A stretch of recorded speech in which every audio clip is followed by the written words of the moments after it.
When you think of the youngest victims of the French Revolution, you probably picture swift executions at the guillotine, dramatic escapes by brave royalists, or perhaps noble children who died heroically defending their parents' honor. But there was another child whose fate was far more sinister, far more prolonged, and far more deliberately cruel than any single moment of revolutionary violence could ever achieve. In the suffocating darkness of a medieval tower in the heart of Paris during the year 1795, an event was unfolding that would haunt historians for centuries. An event so disturbing in its systematic brutality that even the bloodthirsty revolutionaries who orchestrated the terror would later attempt to bury its details beneath layers of official silence and deliberate obscurity. The child at the center of this horror was no ordinary victim of political upheaval. This was Louis Charles de France, known to royalist Europe as Louis XVII, the 10-year-old boy who carried within his small body the legitimate claim to the throne of the most powerful nation on earth. But by June of 1795, as he lay dying in his prison cell in the Temple Tower, this heir to centuries of royal tradition had been transformed into something that shocked even the hardened guards who witnessed his final days. Something that one doctor would later describe as barely recognizable as human. The setting for this tragedy was itself a monument to the extremes of human ambition and human cruelty.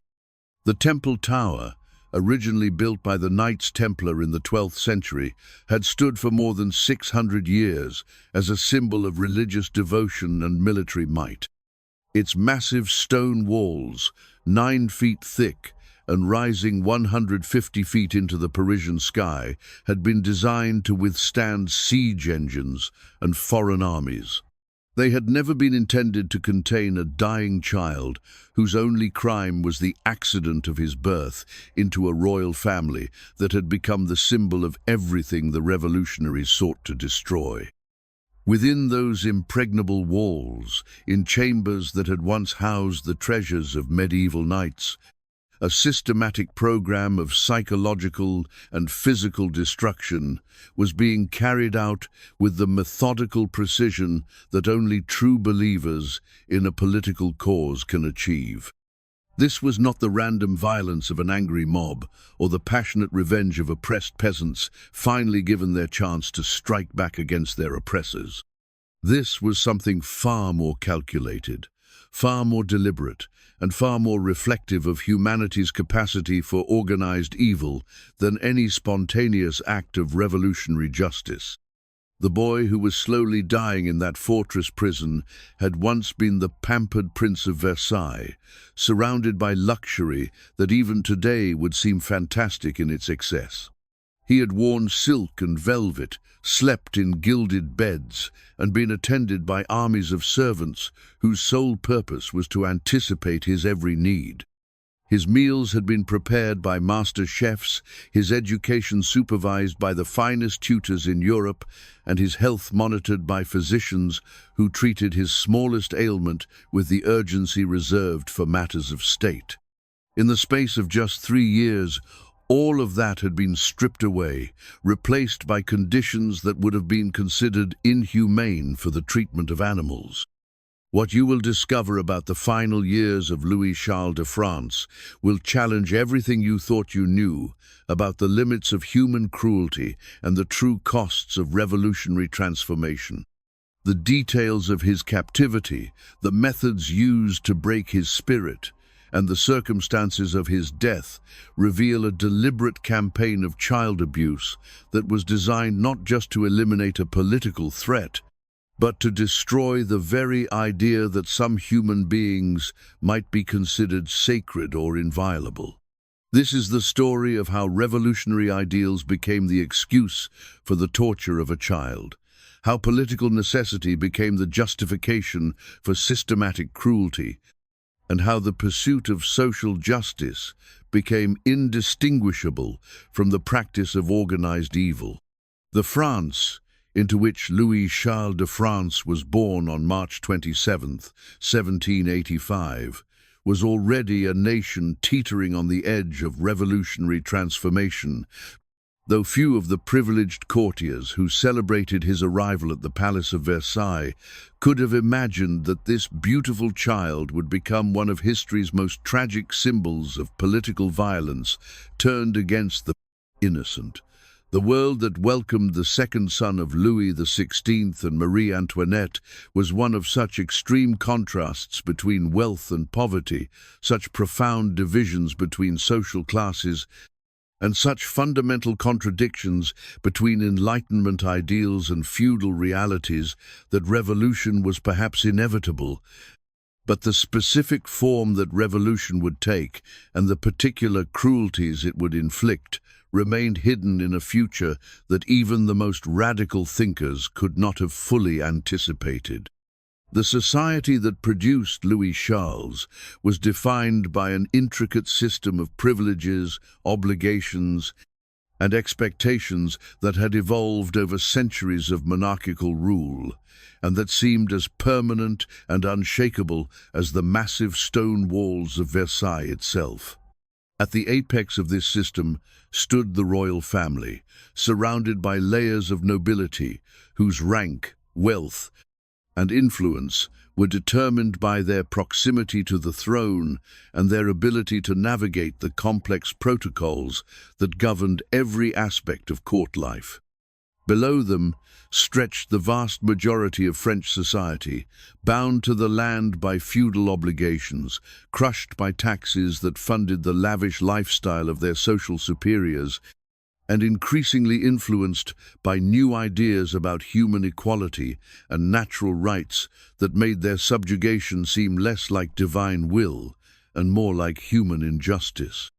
Louis Charles entered this world as the Duke of Normandy, a title that marked him as a member of the highest nobility, but also as the spare heir, the insurance policy who would only matter if something happened to his older brother, the Dauphin Louis-Joseph.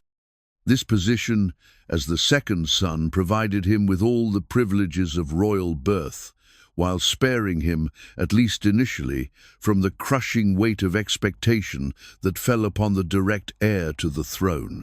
He was free to be simply a child, albeit a child whose every movement was watched, whose every word was recorded, and whose every expression was analyzed for signs of the divine favor that supposedly marked the Bourbon dynasty as God's chosen rulers of France. The education and upbringing that Louis Charles received during his early years reflected both the sophistication and the fundamental contradictions of late 18th century French aristocratic culture. He was tutored in languages, mathematics, history, and religion by some of the finest scholars in Europe, men who represented the pinnacle of Enlightenment learning and who filled his young mind with ideas about reason, progress, and human perfectibility. At the same time, he was immersed in a court culture that celebrated hierarchy, tradition, and the absolute authority of monarchy, creating a tension between intellectual understanding and social reality that would later be exploited by those who sought to turn him against his own family and heritage. The political and economic crisis that was building around Louis Charles during his early childhood had roots that stretched back decades before his birth, but the specific events that would ultimately destroy his family and seal his fate began to accelerate rapidly during the 1780s. The French monarchy was facing a financial crisis of unprecedented proportions, caused by decades of expensive foreign wars, a tax system that exempted the wealthy while crushing the poor, and a government structure so inefficient and corrupt that even well-intentioned reforms only seemed to make problems worse. The American Revolution, which France had supported in order to weaken British power, had cost the royal treasury enormous sums, while simultaneously spreading dangerous ideas about popular sovereignty and natural rights that directly challenged the theoretical foundations of monarchical authority. The intellectual ferment of the Enlightenment had created a generation of philosophers, writers, and political theorists who questioned every aspect of traditional authority, from the divine right of kings to the necessity of social hierarchy to the legitimacy of inherited privilege. Voltaire's savage attacks on religious orthodoxy, Rousseau's romantic visions of natural equality, and Diderot's systematic cataloguing of human knowledge had combined to create an intellectual climate that made traditional justifications for royal authority seem increasingly hollow and arbitrary. The proliferation of coffeehouses, reading rooms, and discussion societies had spread these radical ideas beyond the salons of the wealthy to reach artisans, merchants, and even literate peasants who began to question why accident of birth should determine their life opportunities. The royal family's response to these mounting challenges revealed both their fundamental disconnect from the realities of French society and their tragic inability to understand the nature of the forces that were building against them. Louis XVI was a well-meaning but indecisive ruler who genuinely wanted to reform the system he had inherited, but lacked the political skills and personal authority necessary to overcome the resistance of entrenched interests. His attempts to impose new taxes on the nobility and clergy were blocked by parliaments that defended their traditional exemptions, while his efforts to modernize agricultural practices and eliminate internal trade barriers were sabotaged by local officials who profited from the existing system of corruption and inefficiency. Marie Antoinette, despite her later reputation for frivolity and excess, was actually more politically astute than her husband, but her foreign birth and her association with the unpopular alliance with Austria made her a lightning rod for popular resentment and conspiracy theories that portrayed her as a foreign agent working to undermine French interests. The infamous diamond necklace affair of 1785, though she was completely innocent of any wrongdoing, destroyed her reputation among the common people and provided her enemies with powerful ammunition for their propaganda campaigns against the monarchy. The calling of the Estates General in 1789, the first such assembly in more than a century and a half,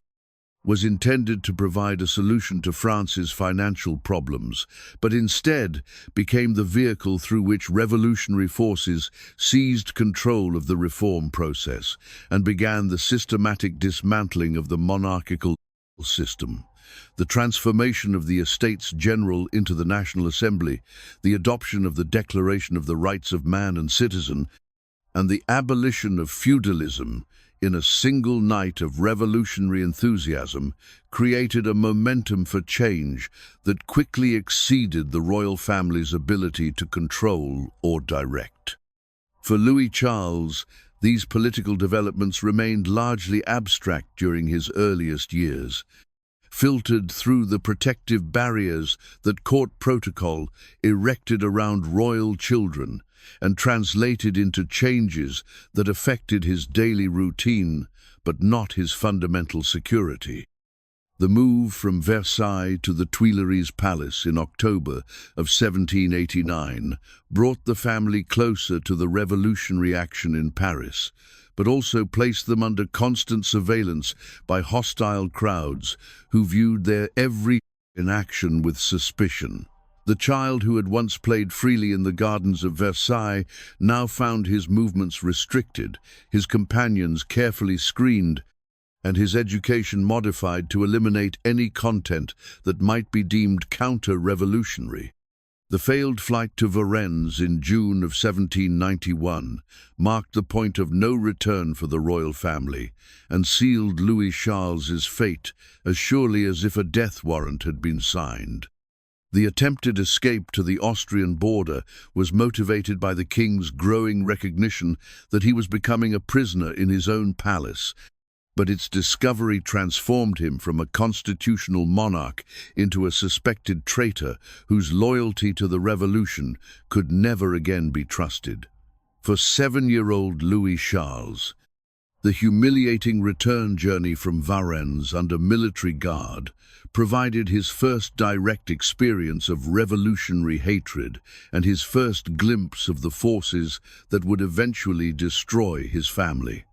The systematic destruction of Louis Charles's childhood began not with dramatic gestures of revolutionary violence, but with a sophisticated understanding of child psychology that revealed the true intellectual sophistication behind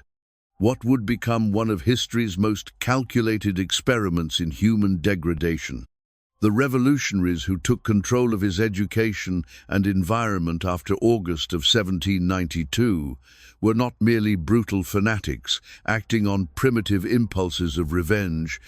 but were disciples of Enlightenment philosophy, who believed that human nature was infinitely malleable and that the right combination of environmental pressures and ideological instruction could transform even a royal prince into a perfect revolutionary citizen. Their methods would draw upon the latest theories of educational psychology, the most advanced understanding of child development, and the most ruthless application of behavioral conditioning techniques to achieve their political objectives. The theoretical framework that guided this experiment in human transformation came directly from the writings of Jean-Jacques Rousseau, whose educational philosophy in Emile had argued that children were naturally good but corrupted by society, and that proper education could create ideal citizens who would embody the values of the new social order. The revolutionaries who designed Louis Charles's re-education program believed that they could strip away the layers of aristocratic conditioning that had been imposed upon him since birth and reveal the natural equality that supposedly lay beneath his royal pretensions. They viewed him not as an innocent child caught in adult conflicts, but as a living repository of counter-revolutionary ideology whose mind had been deliberately poisoned by monarchist propaganda and whose redemption would serve as proof of the revolution's capacity to transform human nature itself. The selection of Antoine Simon as Louis Charles's primary guardian and instructor was based on careful analysis of the psychological profile required for this unprecedented task. Simon was not simply a random representative of the Parisian working class, but was specifically chosen for his combination of revolutionary fervor, personal resentment against the aristocracy, and psychological characteristics that made him capable of sustained cruelty without losing sight of his political objectives. His background as a shoemaker provided him with the manual dexterity and attention to detail that would be essential for implementing the complex program of psychological manipulation that had been designed for his charge, while his membership in the Radical Cordeliers Club demonstrated his commitment to the most extreme forms of revolutionary ideology. The daily routine that Simon imposed upon Louis Charles was carefully structured to break down every aspect of his previous identity while building up a new sense of self that would be compatible with revolutionary values. The child who had once awakened in silk sheets to the sound of court musicians was now roused at dawn by crude revolutionary songs that mocked his parents and celebrated their anticipated deaths. His meals, deliberately coarse and inadequate, were accompanied by lectures about the suffering of the common people who had labored to produce the luxury he had previously enjoyed without thought or gratitude. His clothing, intentionally shabby and uncomfortable, served as a constant reminder of his fallen status and his complete dependence on the mercy of his revolutionary captors. The educational curriculum designed for Louis Charles represented a masterpiece of psychological warfare that combined advanced pedagogical techniques with systematic abuse in ways that maximized its impact on his developing mind. Traditional subjects like history and literature were completely eliminated and replaced with revolutionary catechism that required him to memorize detailed accounts of royal crimes against the people, graphic descriptions of aristocratic excess and corruption, and elaborate justifications for the violence that had been necessary to overthrow the old regime. Mathematics lessons were conducted using examples drawn from revolutionary economics, such as calculating the cost of feeding Versailles for a single day compared to the annual income of a peasant family, while geography instruction focused on mapping the spread of revolutionary principles across Europe and identifying the foreign enemies who sought to restore monarchical oppression. The language instruction that formed a crucial component of his re-education was designed not merely to teach him new vocabulary, but to fundamentally alter his thought patterns and emotional responses through systematic exposure to revolutionary rhetoric and counter-monarchist propaganda. Simon forced the child to practice revolutionary speeches until he could deliver them with apparent conviction, required him to write essays denouncing his own family and social class, and compelled him to engage in role-playing exercises where he pretended to be a common citizen, celebrating the deaths of tyrants and the liberation of the oppressed. These linguistic exercises were intended to create new neural pathways in his brain that would make revolutionary thinking feel natural and spontaneous rather than imposed from outside. The physical abuse that accompanied this psychological conditioning was carefully calibrated to reinforce the ideological messages while avoiding permanent injury that might interfere with the long-term goals of the program.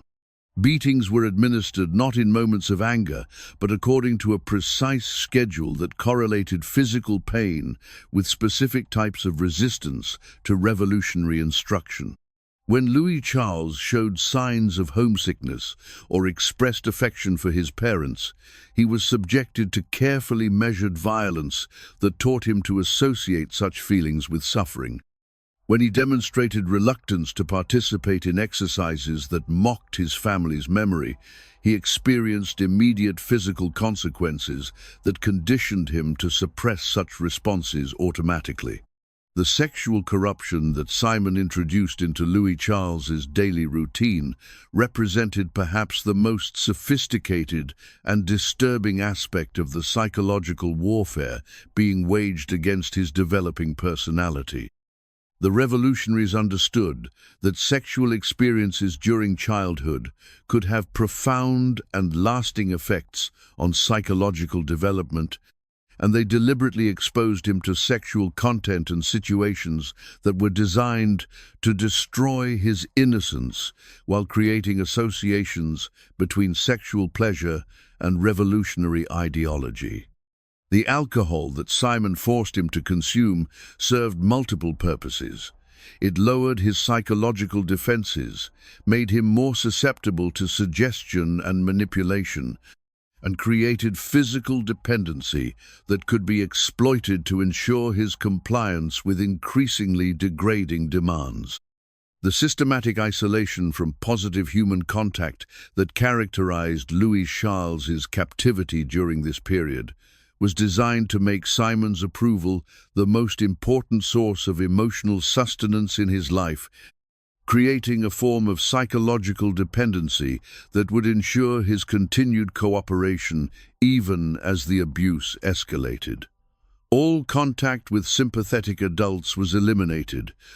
while his interactions with other children were carefully managed to ensure that he encountered only those who had been thoroughly indoctrinated with revolutionary ideology and who could serve as peer pressure agents in his continuing transformation. The loneliness and desperation that resulted from this isolation made him increasingly grateful for any sign of approval from his captors, no matter how conditional or manipulative such approval might be. The documentation of Louis Charles's psychological deterioration during this period comes from the detailed records that Simon was required to maintain for his revolutionary supervisors, who viewed the experiment as a crucial test of their theories about human malleability and social transformation. These reports, discovered decades later in various archives, reveal the clinical precision with which his breakdown was orchestrated and the scientific methodology that guided even the most apparently spontaneous acts of cruelty. The revolutionaries who designed this program understood that they were conducting an experiment that would have implications far beyond the fate of a single child, and they maintained careful records of their techniques and results for future reference in similar cases. The forced testimony that Louis Charles eventually provided against his mother during her trial represented the successful culmination of months of systematic psychological conditioning and demonstrated the complete effectiveness of techniques that had been employed to transform his loyalty and reshape his understanding of family relationships. The accusations of incest and sexual abuse that he was compelled to make were not merely politically useful lies, but were the logical result of the confusion about sexuality and family bonds that had been deliberately created through his systematic exposure to inappropriate sexual content and his conditioning to associate family affection with guilt and shame. By the time he was called to testify, the distinction between truth and revolutionary propaganda had been so thoroughly obliterated in his mind that he may have genuinely believed the accusations he was making. The international attention that began to focus on Louis Charles's case during this period created additional pressure on his captors to accelerate their program while maintaining plausible deniability about the methods they were employing. Foreign observers who expressed concern about his welfare were shown carefully staged scenes that demonstrated his apparent enthusiasm for revolutionary principles while concealing the abuse and manipulation that had produced such enthusiasm. The sophisticated nature of these deceptions reveals the extent to which the revolutionaries understood the importance of international opinion while remaining committed to their experimental program regardless of external criticism. The transition from Antoine Simon's crude psychological warfare to the more sophisticated forms of torture that characterized the final phase of Louis Charles's captivity represented not an abandonment of scientific methodology, but rather its perfection, as revolutionary authorities applied the latest medical and psychological knowledge to design a program of systematic destruction that would eliminate their prisoner while maintaining plausible deniability about their intentions. The physicians, psychologists, and administrative officials who supervised this final phase were not ignorant fanatics, but were products of Enlightenment education, who understood precisely what they were doing and who applied their professional knowledge with calculated precision to achieve the slow murder of a child, while creating documentary evidence that would support their claims of humane treatment. The medical consultation that preceded Simon's departure from the temple involved extensive discussion among revolutionary physicians about the most effective methods for managing their prisoners' continuing captivity without creating martyrdom or international incident. Dr. Joseph Ignace Guillotine, whose name had become associated with the revolution's preferred method of execution, was among the medical professionals who provided input on Louis Charles's case, though his recommendations focused on psychological rather than physical methods of elimination. The medical consensus that emerged from these consultations emphasized the importance of using natural disease processes and systematic neglect rather than obvious violence to achieve their objectives, a strategy that would require sophisticated understanding of nutrition, infectious disease, and child development to implement effectively. The isolation chamber selected for Louis Charles's final imprisonment was designed according to specific medical principles that would maximize psychological distress while accelerating physical deterioration through carefully controlled environmental factors. The room's dimensions were calculated to create feelings of claustrophobia and spatial disorientation, while its positioning within the tower ensured minimal natural light and maximum exposure to dampness and cold that would compromise his immune system and make him more susceptible to respiratory infections. The absence of adequate ventilation was not accidental neglect, but was deliberately designed to create conditions that would promote the development of tuberculosis and other diseases that could serve as plausible causes of death. The nutritional program implemented during this final phase represented a masterpiece of applied starvation science that drew upon the latest medical understanding of human dietary requirements to design a feeding regimen that would maintain life while systematically destroying health. The daily caloric intake provided to Louis Charles was calculated to fall just above the minimum necessary for survival, while remaining far below the levels required for normal growth and development in a child of his age. The careful selection of foods that were deficient in specific vitamins and minerals was designed to produce characteristic deficiency diseases whose symptoms would develop gradually and could be attributed to natural causes rather than deliberate maltreatment. The medical monitoring that accompanied this controlled starvation was conducted by physicians who documented every stage of his physical deterioration while providing just enough intervention to prevent his immediate death from obviously preventable causes. Dr. Philippe Pelletan, who would eventually conduct the autopsy, was involved in these consultations and left detailed records of the child's declining condition that reveal both his professional competence and his willingness to participate in what he clearly understood to be systematic murder. These medical records, preserved in various archives, provide clinical documentation of the progression of malnutrition-related symptoms and demonstrate the sophisticated medical knowledge that guided the abuse while maintaining the appearance of legitimate care. The psychological aspects of this final phase were informed by the emerging science of mental alienation that was being developed by French physicians like Philippe Pinel, whose work on mental illness provided theoretical frameworks for understanding how environmental factors could influence mental health and cognitive function. The sensory deprivation techniques employed in Louis Charles's isolation were specifically designed to produce the symptoms of mental deterioration that would justify claims about his declining intellectual capacity and would make any future testimony he might provide seem unreliable or delusional. The rotation of guards and the strict limitations on human interaction were calculated to prevent the formation of emotional attachments that might interfere with the process of psychological destruction. The integration of physical and psychological torture during this period represented a level of systematic cruelty that required extensive coordination among medical professionals, administrative officials, and security personnel who each contributed their specialized knowledge to the overall program.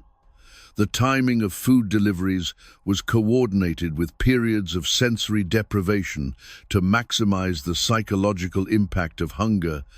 while medical examinations were conducted in ways that increased rather than alleviated his suffering. The sophisticated understanding of child psychology that informed these procedures is evident in the careful attention paid to creating experiences that would be particularly traumatic for someone of his age and background.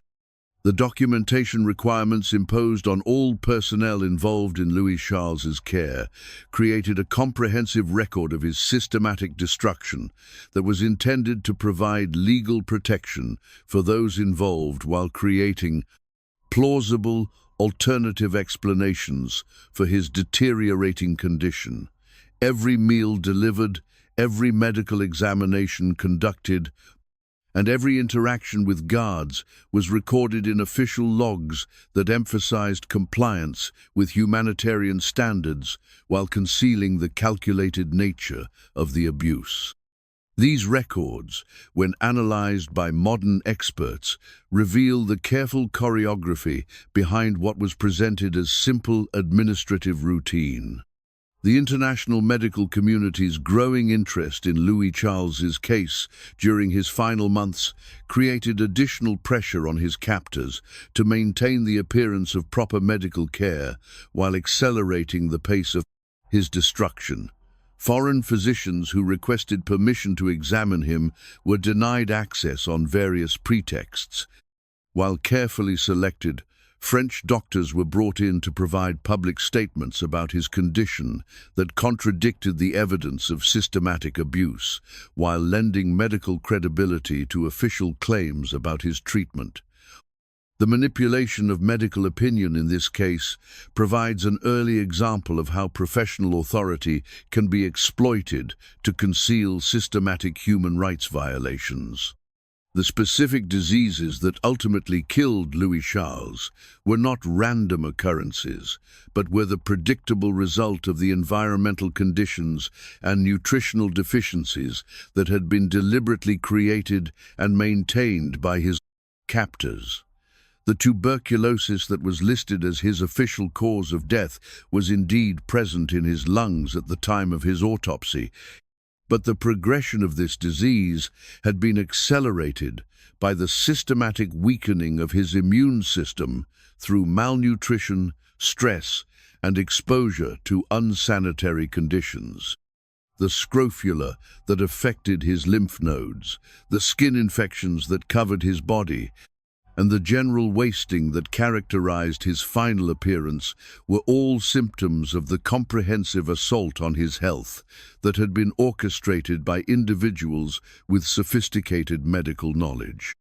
The autopsy, conducted by Dr. Pelleton, provided scientific confirmation of the systematic nature of the abuse that had been inflicted upon Louis Charles, while simultaneously serving the political purposes of those who had orchestrated his death. The detailed examination revealed evidence of old fractures, systematic malnutrition, and multiple infections that could only have resulted from prolonged abuse and neglect,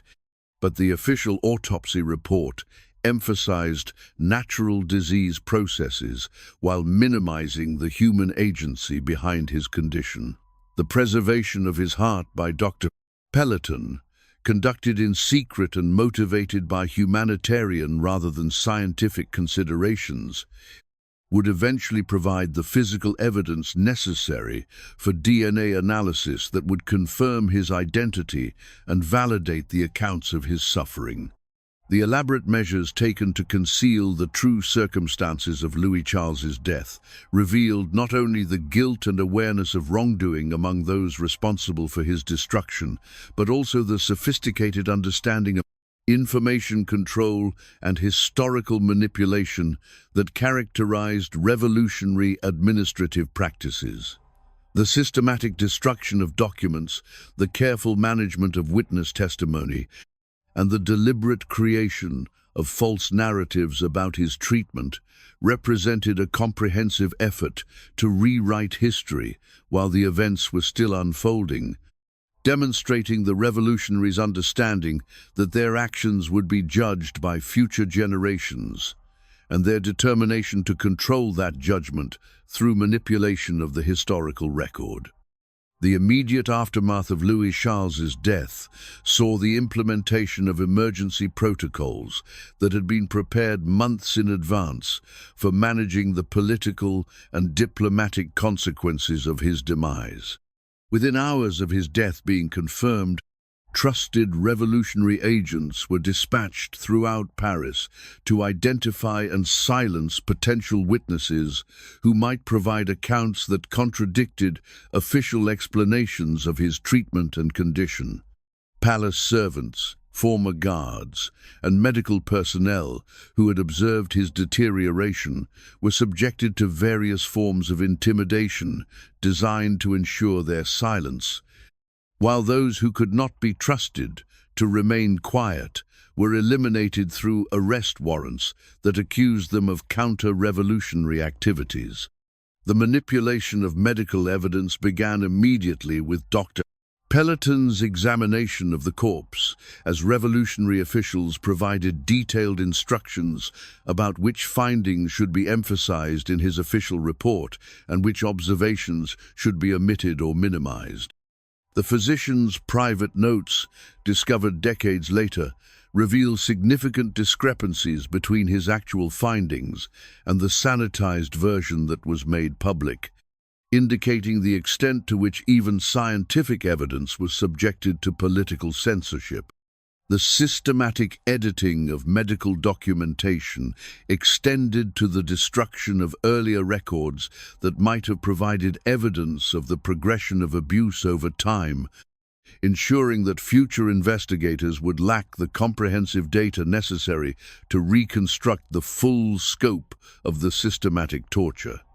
The burial arrangements for Louis Charles were designed not only to prevent his grave from becoming a site of royalist pilgrimage, but also to eliminate physical evidence that might later contradict official accounts of his death and treatment. The choice of the Sainte Marguerite Cemetery, the rapid interment without proper identification procedures, and the deliberate mixing of his remains with those of other corpses were all calculated to make future exhumation and forensic analysis impossible or inconclusive. The destruction of burial records and the elimination of witnesses to the interment process represented additional layers in the comprehensive effort to obscure the truth about his fate. The international diplomatic dimensions of the cover-up required careful coordination between revolutionary authorities and French diplomatic missions throughout Europe,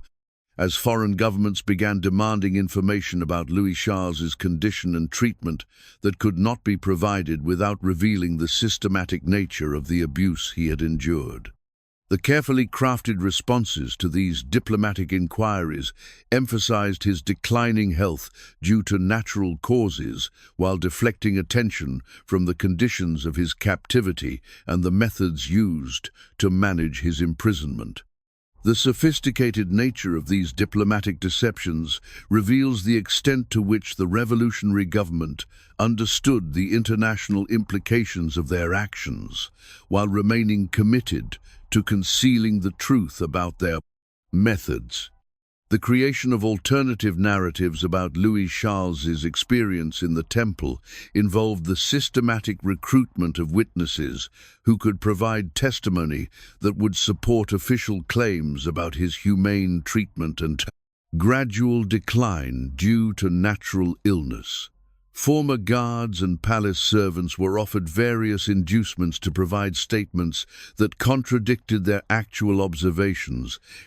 while individuals who had never been involved in his care were recruited to serve as false witnesses who could describe scenes of proper treatment that had never actually occurred.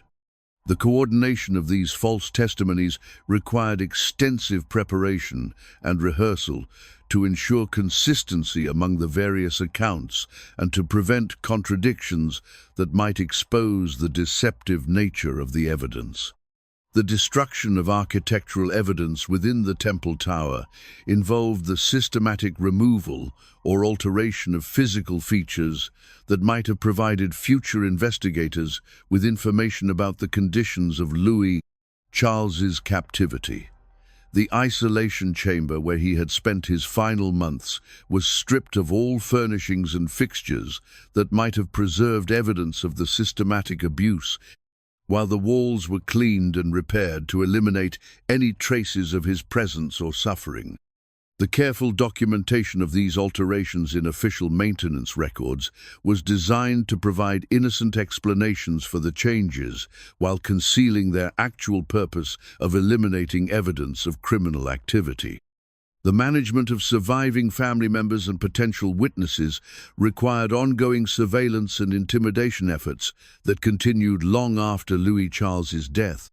as revolutionary authorities recognized that individuals with knowledge of his treatment might eventually find opportunities to reveal the truth about his fate.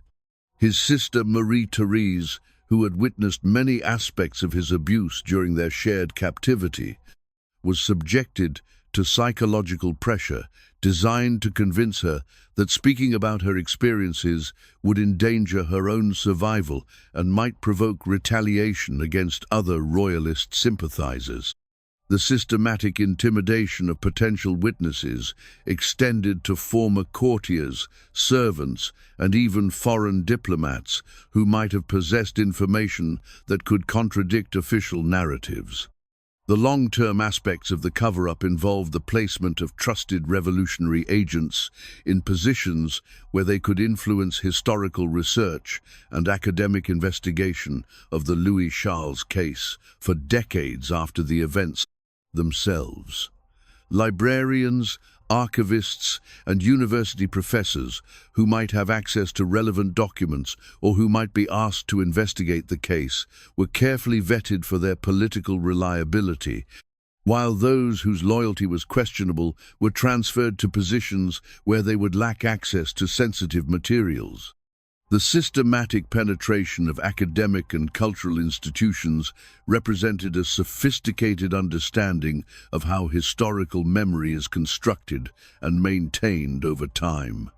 The international aspects of the cover-up required ongoing coordination with foreign revolutionary sympathizers and diplomatic agents who could influence public opinion and academic research in other countries where interest in Louis Charles's fate might threaten to expose the truth about his treatment. French cultural attachés and unofficial agents were instructed to promote alternative theories about his death, while discrediting witnesses and researchers who came too close to uncovering evidence of the systematic abuse. The global scope of these influence operations reveals the extent to which revolutionary authorities understood the international implications of their actions and their determination to prevent foreign investigation of their methods. The technological limitations of the 18th century provided significant advantages for those seeking to conceal evidence of systematic abuse, as the absence of modern forensic techniques, photographic documentation, and scientific analysis methods made it much easier to destroy evidence and create false narratives that could not be definitively contradicted. The revolutionaries who orchestrated the cover-up understood these limitations and exploited them systematically to ensure that their crimes would be difficult or impossible to prove using the investigative methods available to their contemporaries or immediate successors. The psychological dimensions of the cover-up extended to the participants themselves, as individuals who had been involved in Louis Charles's systematic destruction were provided with ideological frameworks and psychological support systems that would help them maintain their silence while processing their own guilt and trauma from participation in child torture. Regular meetings, informal counseling sessions, and ongoing ideological reinforcement were provided to ensure that participants remained committed to the revolutionary cause, while suppressing any impulses toward confession or public revelation of their activities. The gradual exposure of the truth about Louis Charles's treatment began almost immediately after his death, as various witnesses and participants in his systematic destruction found their silence impossible to maintain in the face of their own psychological trauma and moral guilt. The first cracks in the official narrative appeared through unauthorized revelations by former guards and palace servants who had been traumatized by what they had witnessed and who found themselves unable to live with their complicity in what they had come to understand as systematic child torture. These initial revelations, while fragmentary and often contradictory, provided enough detail about the actual conditions of his captivity to raise serious questions about official explanations and to prompt more thorough investigation by both domestic and international observers. The international diplomatic community's response to emerging evidence of systematic abuse reflected both genuine humanitarian concern and calculated political opportunism, as foreign governments recognized that the Louis Charles case provided powerful ammunition for their broader criticisms of revolutionary extremism, while also serving their strategic interests in undermining French international prestige. The British government, which had been seeking effective propaganda weapons against revolutionary France, seized upon witness testimonies about the child's torture as evidence of the moral bankruptcy of Republican ideology, while Austrian and Prussian authorities used the case to justify their continued military efforts to restore monarchical government in France. The efforts by various European royal courts to investigate Louis Charles's treatment involved the deployment of diplomatic agents, private investigators, and intelligence networks that had been established for broader counter-revolutionary purposes, but that could be redirected toward uncovering evidence of his systematic abuse. These investigation efforts, while motivated primarily by political rather than humanitarian considerations, produced comprehensive documentation of witness testimonies, medical evidence, and administrative records that would have been impossible for any single investigator to obtain. The international scope of these efforts also provided protection for witnesses who might have been intimidated or eliminated if they had been dealing only with French authorities. The emergence of pretenders claiming to be the escaped Louis Charles created additional complications for those seeking to uncover the truth about his fate, as these false claimants simultaneously kept public attention focused on his case, while providing revolutionary authorities with opportunities to discredit genuine evidence of his death and torture. The most sophisticated of these pretenders possessed detailed knowledge of court protocols and family history that they could have obtained only through extensive briefing by individuals with intimate knowledge of royal family life, suggesting that some of these false claimants were deliberately created and supported by intelligence operations designed to confuse public understanding of the case. The scientific revolution in forensic medicine that occurred during the 19th century provided new tools for investigating historical cases like that of Louis Charles, but it also revealed the sophisticated nature of the cover-up efforts that had been implemented by his revolutionary captors. Early attempts at forensic examination of remains allegedly belonging to the child revealed evidence of deliberate tampering and substitution that confirmed suspicions about the systematic nature of the deception, while improvements in documentary analysis techniques exposed inconsistencies and alterations in official records that had been designed to conceal the truth about his treatment. The role of the Catholic Church in preserving evidence and witness testimony about Louis Charles's martyrdom provided an alternative information network that operated independently of secular authorities and that maintained records and traditions that contradicted official narratives about his fate. Catholic priests and religious communities throughout Europe collected testimonies from individuals who had witnessed his abuse, preserved documents that secular authorities had attempted to destroy, and maintained oral traditions that passed down detailed accounts of his suffering from generation to generation. The Church's institutional memory and its international network of communications provided crucial support for efforts to document and preserve evidence of the systematic abuse. The political dimensions of the truth-seeking efforts were complicated by the fact that different groups seeking to expose the Louis Charles case had conflicting motivations and competing theories about what had actually happened to him. Legitimist monarchists wanted to prove that he had been systematically tortured in order to demonstrate the evil nature of Republican government, while moderate Republicans sought to shift blame for any abuse onto radical extremists who had supposedly perverted the revolution's humanitarian ideals. These conflicting political agendas led to the selective use of evidence and the promotion of theories that served partisan purposes rather than advancing genuine understanding of the historical facts. The international legal implications of the Louis Charles case began to be recognized during the 19th century as legal scholars and international relations theorists developed more sophisticated frameworks for understanding crimes against humanity and the responsibilities of governments toward prisoners under their control.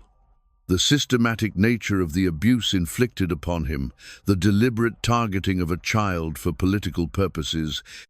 and the international dimensions of the case made it an important precedent for later developments in international humanitarian law and human rights protections.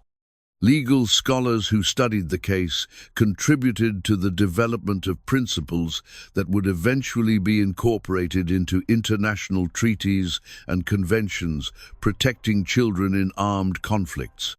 The impact of the Louis Charles revelations on French domestic politics was profound and lasting, as evidence of systematic child torture committed in the name of revolutionary ideals provided powerful ammunition for political movements seeking to discredit Republican extremism and restore more moderate forms of government. The case became a symbol of revolutionary excess that was repeatedly cited in political debates throughout the 19th century, while the moral horror of child torture provided an emotional foundation for political movements that might otherwise have struggled to generate popular support for their opposition to Republican institutions. The documentation efforts undertaken by historians and researchers during the 19th and 20th centuries produced an enormous archive of materials related to the Louis Charles case, but they also revealed the extent to which political considerations continued to influence how evidence was interpreted and presented to the public. Academic researchers found themselves under pressure from various political groups to reach conclusions that would support particular interpretations of the case, while access to crucial documents and archives was often restricted based on the political reliability of the investigators. The politicization of historical research in this case provides important insights into the challenges faced by scholars attempting to investigate sensitive historical topics that remain relevant to contemporary political debates. The technological advances of the late 20th century, particularly the development of DNA analysis techniques, finally provided the scientific tools necessary to resolve definitively the question of Louis Charles's identity and to confirm the reality of his death in the Temple Tower. The analysis of his preserved heart, conducted by multiple independent laboratories using the most advanced forensic techniques available, provided conclusive proof that the child who died in captivity was indeed the son of Louis XVI and Marie Antoinette, finally putting to rest more than 2 centuries of speculation about substitutions and escapes while confirming the accounts of witnesses who had testified about his systematic abuse and murder. The case of Louis Charles de France stands as perhaps history's most comprehensively documented example of systematic child abuse carried out for political purposes, providing crucial insights into the psychological, social, and institutional mechanisms that enable ordinary individuals and civilized societies to participate in acts of extraordinary cruelty, when those acts are presented as necessary for achieving noble political objectives. The systematic nature of his torture, the sophisticated methods employed to break his spirit, and the elaborate efforts undertaken to conceal the truth about his treatment reveal fundamental patterns of human behavior that transcend the specific circumstances of 18th century France and continue to operate in contemporary conflicts where children become targets of political violence. The documentation preserved from Louis Charles's case provides unprecedented insight into the decision-making processes, institutional structures, and psychological dynamics that enable systematic child abuse within political contexts, revealing how sophisticated bureaucratic systems can be adapted to facilitate torture while maintaining plausible deniability and legal protection for those involved. The careful records maintained by his captors, the detailed medical examinations conducted during his systematic destruction, and the comprehensive cover-up efforts implemented after his death demonstrate the capacity of modern administrative systems to organize and conceal atrocities with scientific precision and bureaucratic efficiency. The international dimensions of the Louis Charles case established important precedents for understanding the responsibilities of the global community when confronted with evidence of systematic child abuse by sovereign governments, while simultaneously revealing the limitations of diplomatic mechanisms and international law when dealing with regimes that prioritize political objectives over humanitarian considerations. The failure of European governments to intervene effectively on his behalf, despite widespread knowledge of his abuse and multiple opportunities for diplomatic or military action, illustrates persistent patterns of international inaction that continue to characterize global responses to documented atrocities against children in contemporary conflicts. The religious and moral implications of the systematic torture of an innocent child for political purposes forced European society to confront fundamental questions about the relationship between political progress and moral degradation that remain relevant to contemporary debates about the limits of acceptable political action.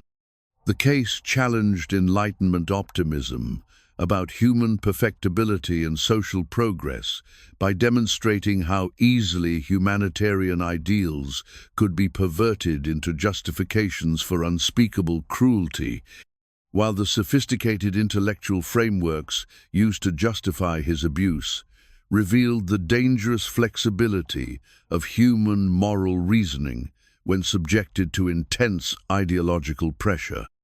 The scientific legacy of the Louis Charles case includes both the medical documentation of systematic torture techniques and the forensic advances that were eventually required to establish the truth about his fate,